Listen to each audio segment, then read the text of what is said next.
erros que você não pode cometer para ser aprovado mais rápido em concurso público. Antes da gente entrar nos erros, 3 pilares da tua aprovação. A nossa aprovação, no menor tempo possível, ela vem com esses 3 pilares: material, método e mente. Os erros que você comete na tua preparação para concurso público, eles são erros relacionados aos 3 pilares. Se você descuida de cada um deles, você demora mais para passar. Então eu vou te explicar hoje erros de material, erros de método e eu vou te explicar hoje erros de mente, beleza? Primeiro erro que eu vou falar hoje é o erro de desequilíbrio entre os pilares. Então você sabe que são 3 pilares, mas mesmo assim você investe em um pilar e não investe em outro. Então, por exemplo, quando uma pessoa começa a estudar para concurso, se ela é desavisada, se ela estuda errado, ela normalmente vai comprar material. E ela acha que comprando material tudo bem. Quando uma pessoa faz isso, ela tá desequilibrando os pilares. Ela tá descuidando da mente e ela tá descuidando do método. Segundo erro, comprar a assinatura mais barata ou aquela que é mais high-tech. Então você escolher material por motivos errados. Tem gente que escolhe o material porque tem aplicativo melhor. Tem gente que escolhe material porque o tipo de PDF é melhor. Tudo errado. Não é por esses motivos que você tem que comprar material. Tem que comprar material por um único motivo: bons professores, bons conteúdos, ressaltar o que precisa. Terceiro erro, estudar por um método ruim, né? O que é método ruim? Trilha do cursinho. A trilha do cursinho, ela é feita pelo cursinho. É a mesma coisa que você comprar o pacote de Dona Benta, de farinha Dona Benta, e querer seguir a receita que tá no pacote de farinha Dona Benta. Será que o pacote de farinha Dona Benta é o melhor lugar para você aprender a fazer um bolo? Ou será que eles vão tentar empurrar a farinha demais e você vai fazer um bolo farinhento? O melhor lugar para aprender método não é no cursinho. O cursinho vai ser parcial. Então, método que você inventou, trilha do cursinho, planilha de estudos. Tem gente que acha que planilha de estudos é método. Planilha de estudos não é método. Pode ser importante, dependendo da planilha, para você fazer alguns tipos de controle e melhorar a tua jornada, né? Facilitar, otimizar a tua jornada. Tem gente que acha que passar o dia inteiro preenchendo planilha é método. Passar o dia inteiro preenchendo planilha não é método. Combinado? Erro 4. Estudar errado porque você tá atrasado. Gente, não é porque você tá atrasado que você pode estudar errado. Muito pelo contrário. É justamente porque você tá atrasado que você precisa de um método. E assim, a tua única chance é usando um método. Porque estudando a tua cabeça aqui não vai dar. Aprenda método o quanto antes. Porque você sempre vai ter a sensação de que você tá atrasado. Não é porque você tá atrasado que você tem que estudar errado. Coloque isso na tua cabeça. Erro número 5. Achar que você precisa fechar o edital. E aí você coloca um monte de matéria no teu cronograma, no teu planejamento e não evolui em nada.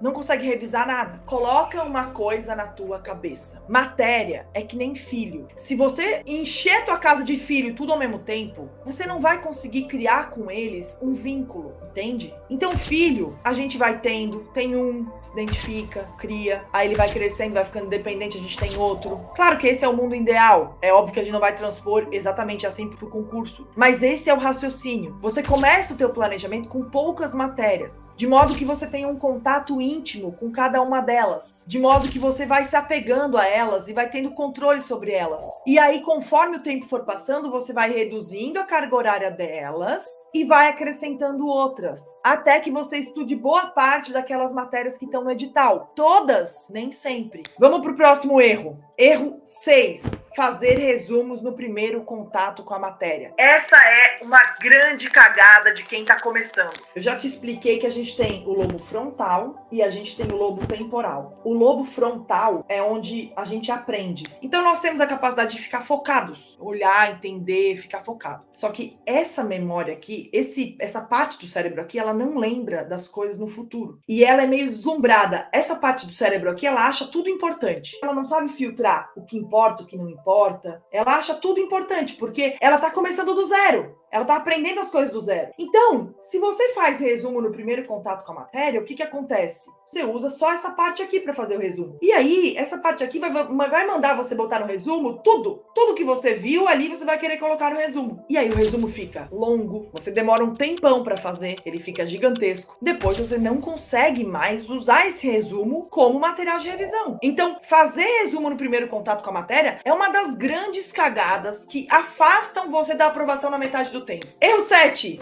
Não fazer revisão. Ou fazer revisão inútil. O que é uma revisão inútil? Tabela de revisão. O que adianta? Aí a tabela fica te mandando revisar e você fica lá, ai meu Deus, que saco, tenho que revisar. Gente, o conhecimento que a gente aprende é meio como se fosse uma geladeira. Então a gente vai colocando coisa dentro da geladeira. Aquilo que a gente colocou primeiro vai ficando pro fundo da geladeira. Então se você não vai lá no fundo da geladeira e pega aquilo que tá no fundo da geladeira de vez em quando, você esquece. E aí aquilo apodrece. Você não consegue mais usar depois. É exatamente a mesma coisa aqui. Só que você precisa ter vontade de pegar o que tá no fundo da geladeira, certo? 8. Não usar métricas de desempenho ou usar métricas inúteis que não ajudam a tomar decisões. Ou seja, essas métricas, elas viram burocracias e controles inúteis. Tomam tempo e que satisfazem o ego. Professor, o que significa isso? Minha gente, tabela de você ficar marcando quantidade de páginas por hora. Tabela que você ficar marcando quantas questões você acertou no site de questões. Número de questões que você acertou no PDF. Tudo isso é métrica inútil. Ela só serve para satisfazer o teu ego. Ela só serve para você falar assim,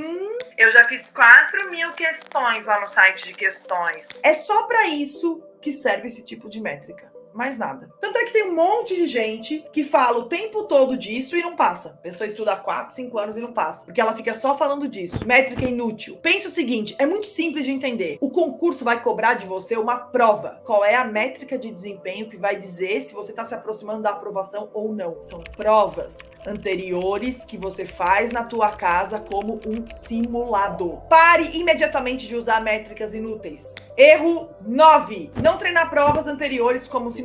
Além da prova anterior que você faz na tua casa como simulado servir como métrica de desempenho, ela também serve de treino. Pensa o seguinte, quando você vai na nutricionista pela primeira vez, a nutricionista vai falar o que pra você? Meu querido, minha querida, suba nesta balança porque eu preciso medir o teu peso pra gente conseguir medir se você tá emagrecendo ou não. É isso que a nutricionista vai te falar. Você sobe na balança e a nutricionista anota o teu peso. Mas você não aprende nada subindo na balança. Você pode subir 100 vezes na balança, você não vai aprender a subir na balança melhor ou pior. Com provas não é assim. Com provas, além de você saber como que você tá se saindo, se você tá se aproximando ou não da aprovação, além disso, o próprio fato de você fazer prova é um treino que, conforme você for fazendo provas, quanto mais provas você fizer na tua casa como simulado, simulando a prova, mais você se aproxima da aprovação, porque você aprende a fazer prova, aprende a lidar com o tempo, aprende a medir o tempo de estudo, aprende a entender quais matérias você faz primeiro, quais matérias você deixa para depois. Então, é um treino muito importante e a maioria não faz. E é por isso que a maioria não passa em concurso. Então, treine provas anteriores na tua casa como simulado. Além disso, quando você treina a prova na tua casa como simulado, você vai aprendendo a lidar até com o desconhecido, matérias que você não estuda, porque você vai aprendendo de forma empírica.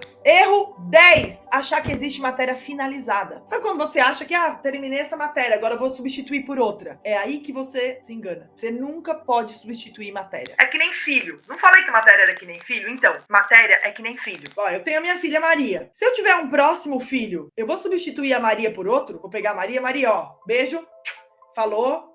Você já tá vista? Deixa eu te substituir. Não é assim que funciona. O que vai acontecer é que o meu convívio com a Maria vai ser um pouco menor, né? A Maria já tá mais grandinha, já tem um relacionamento com ela vai pra escola, tal. Então eu passo um pouco menos de tempo com quem eu já tenho mais intimidade, que já tá sob controle, e eu vou me dedicar para aquele bebezinho que tá chegando. Mesmo acontece quando você termina uma matéria. Você nunca tira uma matéria do teu planejamento. Não existe matéria finalizada. Não existe. Simplesmente não existe. O que existe é você saber se planejar, fazer um planejamento que inclua matérias novas, ao mesmo tempo que mantenha matérias anteriores, para que você consiga lidar com essas matérias ao longo do tempo e não esquecer nada no dia da prova do concurso.